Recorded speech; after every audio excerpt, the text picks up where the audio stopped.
Hello girls and boys! So let's check out some new stuff for movie bells, right? So, I figured I'd go through a few more gunnery examples just because I got some really good sessions off the other day that showcase some of the basic things you should always keep in mind.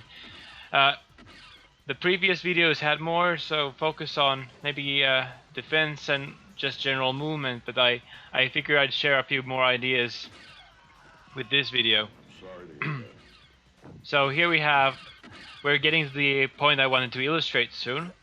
This is towards the end of the game. It's just me and my friend Lervish here staying alive. Really barely. I have 1 HP, no ammo left on my blaster rifle, so I'm really being careful as I can while still trying to deal some damage. And here we are, we're fighting, we're doing some damage there. I was able to land a few shots, and I'm gonna die here because of the grenade.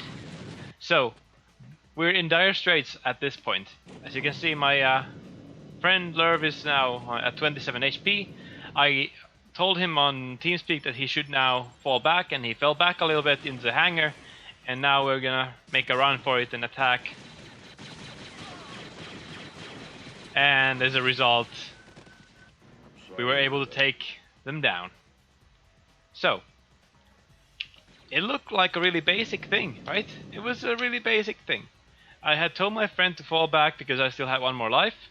So, he's still alive, which is excellent for us. So it's a 2-on-3 situation. And we had dealt some damage before already. So, I'm very far away from my friend, and it's obvious that our enemies will try and smoke him out before I have time to reach him. So, at this stage, I understood that my friend over here, we can't see the enemies because of the area portal, but it's safe to assume they're really close by. There we go. We see one of the guys here. They're really gearing for an attack here. I'm gonna slow down the game a bit and we can see it better again. So, our friend is here trying to hold these 3 guys off, who are clearly out to get my friend. And they threw a secondary grenade which will knock him down. That means that he will be unable to fight back for a short moment of time. Luckily for him though, I have a good idea, which is this Sonic Detonator. It's a really cheap purchase for the Rebel Elite Trooper, which comes for 10 points only. It has a mine mode and a normal grenade mode, and they're both really useful in different situations. And in these situations where I know that I have to save my friend, I'm going to use the Sonic Detonator, and let's see what happens. It flies in, and boom, it lands on the 2 soldiers here, dealing them some sonic pain, which means that they're unable to fire back.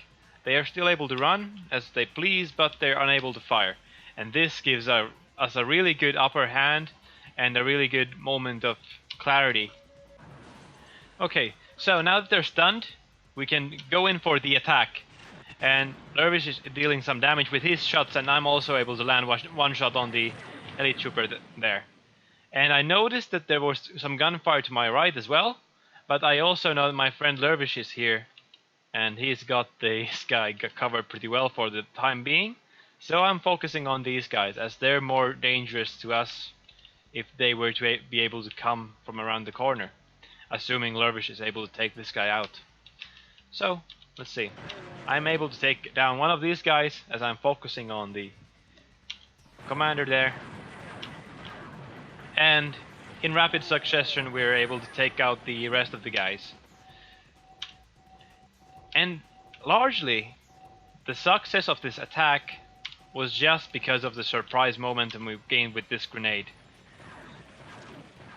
So it's crucial to understand that a good grenade is always gonna bring you the advantage in a fight that might seem even somewhat unlikely in terms of winning. And you can try and focus on the movement I do as well. I keep running and I use the alternate fire all the time. because it's a faster shot and the extra damage you would get from the primary shot is not worth much in this situation. But yeah, instead, unlike normal shooter games where you have to walk and crouch to be accurate all the time in close fights even, in MB2, close range fights deteriorate to strafing and running fairly often, with the exception of course being when you're against a Sith or a Jedi, because you have to understand when to walk and run then, because a push or a pull will knock you down, and that's not good for us. So, but when you know that you're not up against a single Sith, it's safe to start running, and as a result we were able to take down these guys and win the game.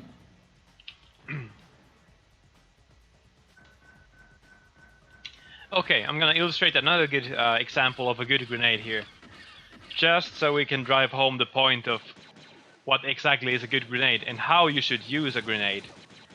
You always think of grenades as damage dealers, but they're not exactly damage dealers necessarily.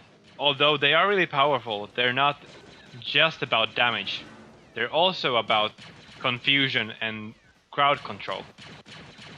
So, let's see how the fight rolls out here. Here's a good example of a well-thrown Sonic Detonator. And as you can see, we were able to break out this choke point completely and take out several enemies. And I think we'll go back now at this point. So, let's see what I did. I noticed that there weren't any gunners covering our entrance right now, because they were probably hiding from this explosion of the thermal detonator. Yeah, they were running away because of the explosion. So, there were only a few Sith here, stuck, helpless. Also, by the way, I'll provide a link in the description for this replacement model for Kylo Ren. But yeah, moving on. So, I'm gonna move forward a little bit and throw a mine. So, this wasn't a regular grenade. This was the alternate fire of the Sonic Detonator. It's a really useful tool when you know that there are a lot of Sith around, because they are not able to throw back any detonators when they're in mine mode. So, you can easily land them at the feet of your enemies. And this is what I'll be doing as well. I throw it, and I'm able to stun the Kylo Ren and the other Sith. And this Sith is unable to block any blaster fire, so I was able to take him out. And I'm diverting my focus to the choke point and this escaping Sith here. And able to take some damage on the Sith here. And also was able to land a few shots on this bounty hunter. So, I'm feeling really confident about my chances, because both of these guys don't have any health, and they will be unable to fall back to here. The bounty hunter will be able to fall back here, but if he falls back there, I can just run him down, most likely. So, I keep going forward. The bounty hunter wasn't falling back for some reason. I would have retreated at that situation because I was taking in a lot of damage, or he was taking a lot of damage. So, there we go. And the Sith was with no lightsaber up for some reason, and he died as a result. And as you can see, we killed 3 enemies in a very short time, and now I'm in the belly of the beast. I'm at their generator room, dealing some damage to it to alert the enemies from the main force that is pushing through the main hallway, just so they're a bit more disjointed and diverted in attention. Of course, they had one guy here covering their back, but that's not enough when there's just 2 of them. And I was able to take out the rest of the enemies that mattered, really. So, as you can see again, grenades are really big when it comes to creating space for your team. I wouldn't have been able to go through here because there was the Sith with the lightning. this Sith here, spamming lightning, would have been able to stop my firing, so using a detonator in a good spot was able to stun him and the other Sith, and as a result they both died in a horrible way. But yeah, I think that's something that we could call a brief tutorial on grenades, at least the Sonic Detonator, and just general grenade placement. So keep in mind that grenades have different firing modes and they're there for a reason. Always explore the various options you have. They might seem bad at first, but they actually might be useful in some really specific cases. Usually you will want to use the long distance throw, but sometimes the secondary will do fine as well. But yes, that should be it for now. Thank you. Thank you. See you again.